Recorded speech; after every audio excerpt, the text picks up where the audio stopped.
नमस्कार, आदाब।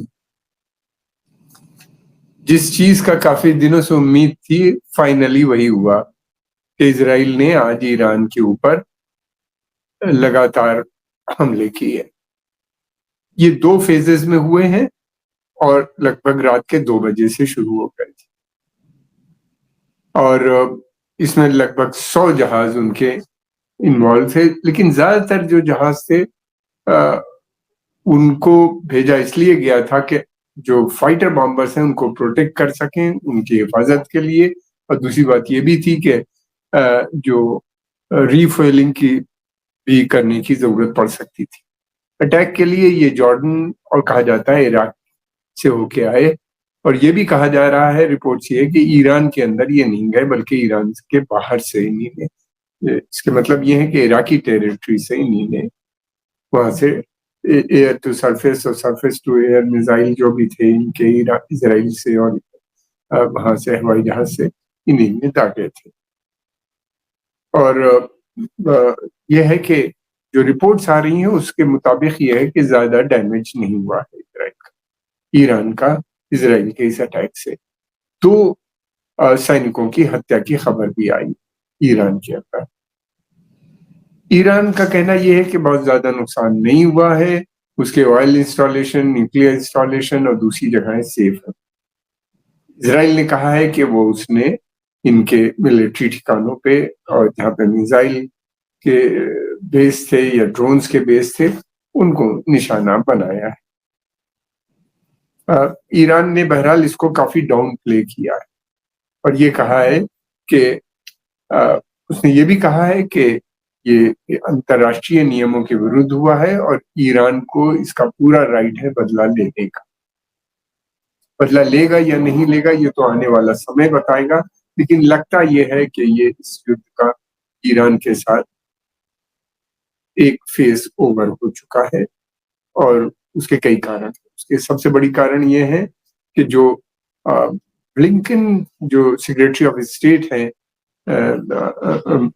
अमेरिका के, यानी उनके जो विदेश मंत्री हैं, उनका जो पिछला दोहा का जो दौरा था जिसमें उन्होंने विस्तार से एक प्रेस कॉन्फ्रेंस में कहा, उससे साफ जाहिर हो रहा था कि अ, अमेरिका युद्ध के पक्ष में नहीं, और अमेरिका अगर युद्ध के पक्ष में नहीं है तो इज़राइल की हिम्मत नहीं पड़ सकती, इसलिए कि उसको न्यूक्लियर उसको इन सब जगहों पे अटैक करने के लिए वेपन की ज़रूरत होती है या पैसे की ज़रूरत होती है, इकोनॉमिक सपोर्ट, वेपन की सपोर्ट वो अमेरिका से ही मिलेगा। बगैर अमेरिकन सपोर्ट के इज़राइल नहीं लड़ सकता, ये हम सब जानते हैं। और काफ़ी सख्ती से उन्हीं ने बातें लगता है की गई हैं। और दूसरी बात ये भी है कि अमेरिका की ये समझ में आ गया कि युद्ध जो है अगर होगा तो फैल जाएगा, तेल की सप्लाई डिसरप्ट हो जाएगी, और अगर ऐसा हुआ तो अमेरिकन इकोनॉमी और पश्चिमी देश की इकोनॉमी भी रिसेशन में जा सकती है और दूसरे देशों को भी सीधा, भारत समेत दूसरे देशों को भी सीधा इसका असर पड़ेगा। मैं समझता हूँ इन सब बातों को सोचते हुए वो इस बात पे अमेरिकन एडमिनिस्ट्रेशन इस नतीजे पे पहुंचा कि युद्ध को किसी सूरत से मैनेज कर लिया जाए। ये एक मैनेजमेंट वाली एक्सरसाइज थी कि इज़राइल ने बदला भी ले लिया और ज़्यादा डैमेज भी। हालाँकि पूरी रिपोर्ट अभी हम लोग के पास नहीं है कि कितना डैमेज हुआ है। मैं समझता हूँ ये वो आने वाले समय में पता चलेगा 1-2 दिन के अंदर। लेकिन जो स्टेटमेंट्स आ रहे हैं उससे लगता है कि नहीं। जैसे कि इज़राइल ने कोई हैवी बॉम्ब्स नहीं यूज़ किए, बंकर बस्टर बॉम्ब का इस्तेमाल नहीं हुआ है, जो यूरोप से रिपोर्ट आ रही है। तो इससे लगता है कि ये मैसेजिंग थी, उन्हीं ने एक मैसेज दे दिया कि हमने बदला। एक और गौरतलब बात ये है कि ईरान को इस अटैक के बारे में बता भी दिया गया था एक रिपोर्ट के मुताबिक। दूसरी बात ये भी है कि अब ये जो है किस तरह से होगा? क्या ये युद्ध बंद हो जाएगा पूरी तरीके से?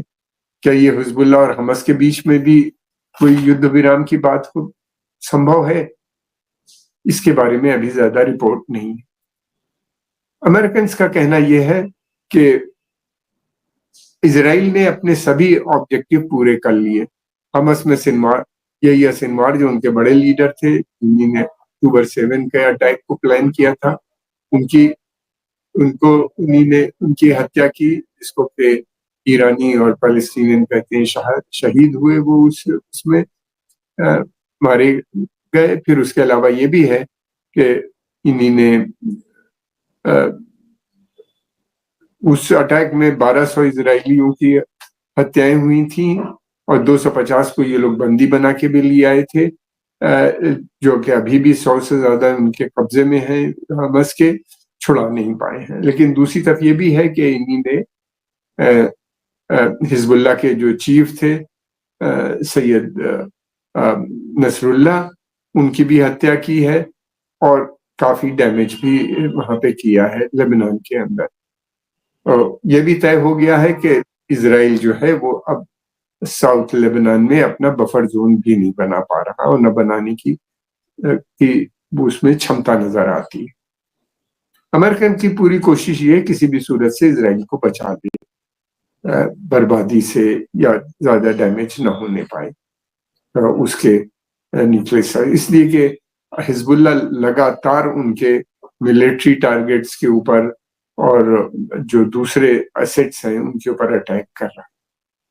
दूसरी चीज ये भी है कि इजराइल जो है वो अभी तक हमास को समाप्त करने में नाकामयाब रहा है। हालांकि अमेरिकन जरूर ये कह रहे हैं कि हमास जो है बिल्कुल कमजोर और खत्म सी हो गई है, लेकिन यह है कि उसके कब्जे में अभी भी इनके लोग मौजूद हैं इजरायली।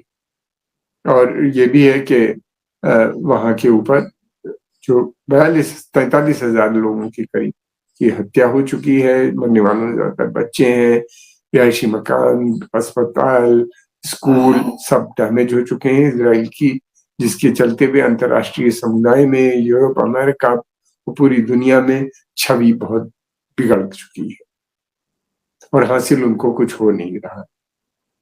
तो इसलिए उम्मीद की जाती है कि शायद अब युद्ध विराम की भी बात आगे बढ़ सकती है।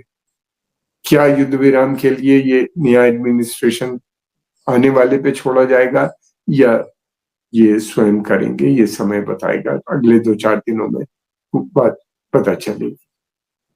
लेकिन जो secretary of state Anthony Blinken के जो स्टेटमेंट है उससे लगता है कि ये लोग इच्छुक हैं अब युद्ध विराम की भी बात करनी चाहिए। दूसरी बात ये भी है कि मुझे लगता है इस अटैक के बाद एक बड़ा बदलाव अमेरिका की पॉलिसी में भी नजर आता है। इसी के अमेरिका को ये बात समझ में आ गई कि पश्चिमी एशिया में युद्ध फैलने के मतलब तेल की सप्लाई, जिसके बारे में था, यही नहीं बल्कि सऊदी अरेबिया और यूएई के बढ़ते हुए रिश्ते जो उनके लिए काफी चिंता का विषय है। फिर उसके अलावा सऊदी अरेबिया के अगर रिश्ते बढ़ रहे हैं तो पूरे गल्फ देशों के रिश्ते, सऊदी अरेबिया और गल्फ देश, खाड़ी के जितने भी देश हैं, उनका मानना यह है कि युद्ध नहीं होना चाहिए। उन्होंने साफ साफ अमेरिका को इस बात को बता दिया और उन्होंने ये भी कह दिया कि सऊदी स्पेस या गल्फ कंट्रीज के दूसरी कंट्रीज हैं वो अपनी एयर स्पेस को इस्तेमाल नहीं होने देंगे, न जमीन से न एयर से, क्योंकि ईरान ने उन्हें साफ थ्रेट दे दिया था कि अगर वो ऐसा करेंगे तो वो ईरान उनके जो ऑयल इंस्टॉलेशन है जहां उन पे अटैक करेगा। इसलिए लगता है कि ये भी एक बड़ा उनके लिए, तो अब देखना ये है कि अमेरिका जो है उसकी जो पॉलिसी थी रिजीम चेंज की उसमें कोई बदलाव आता है। इसलिए कि ओबामा का एडमिनिस्ट्रेशन इस बात को अच्छी तरह समझता था और इस बात पे उसने दिया था कि ईरान के काफी स्ट्रांग है, रिजीम भी वहां पे काफी मजबूत है, उसको हटाया नहीं जा सकता। इसलिए उन्हीं ने बात की थी कि बातचीत होनी चाहिए और न्यूक्लियर पीस डील हो गई थी। लेकिन प्रेसिडेंट ट्रम्प जब सत्ता में आए तो उन्हीं ने इससे पीस डील से अमेरिका को विड्रॉ कर लिया और सैंक्शंस भी लगा दिए दोबारा से ईरान के ऊपर। उम्मीद, मुझे ऐसा लगता है कि एक बड़ा बदलाव आएगा और बातचीत का दौर अमेरिका के साथ नया एडमिनिस्ट्रेशन का शुरू भी हो सकता है। अगर नहीं भी होगा तो ईरान के ऊपर अब इजराइल का अटैक या अमेरिकन अटैक आने वाले समय में लगता है कि मुश्किल हो गया उनके लिए, जिससे कि बहुत डैमेज होगा और ईरान काफी शक्तिशाली हो चुका है। लेकिन समस्या जो इस वक़्त सबसे बड़ी वो ये है कि क्या युद्ध विराम गाज़ा और हिज़्बुल्लाह के साथ होगा या नहीं? इसके लिए हमें लेकिन ये है कि इज़राइल के अंदर जो कल अटैक हुआ है उससे काफ़ी डिफरेंसेस नज़र आते हैं। उनके अपोज़िशन लीडर्स जो स्टेटमेंट आए हैं, उन्हीं ने कहा है कि ये सफिशिएंट याइर लपीद का ख़ास तौर से उन्होंने कहा कि ये जो है जो बातें इज़राइल कर रहा था वो इस नज़र नहीं आती, ये एक मैसेजिंग है केवल।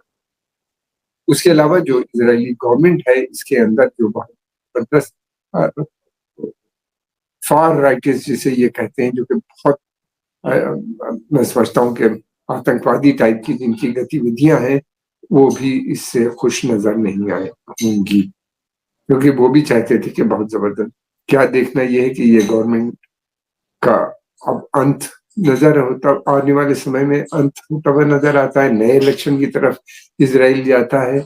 ये क्या होगा, ये बहुत से सवाल हैं जो आने वाले समय में जिसका जवाब मिले। हम आपके आभारी हैं, आपने समय निकाल के इसको देखा। अगर पसंद आया तो इसको आप लाइक कीजिए, सब्सक्राइब कीजिए और इसको आगे भी लोगों के पास भेजिए, अपने मित्रों और दोस्त। कमेंट बॉक्स में अपने कमेंट ज़रूर लिखिए। आपका बहुत-बहुत धन्यवाद। मैंने अपने जो प्रोग्राम दिया था उसमें भी मैंने इस बात का ज़िक्र किया था कि अमेरिका की कोशिश है इज़राइल को बचाने की ईरान के युद्ध से।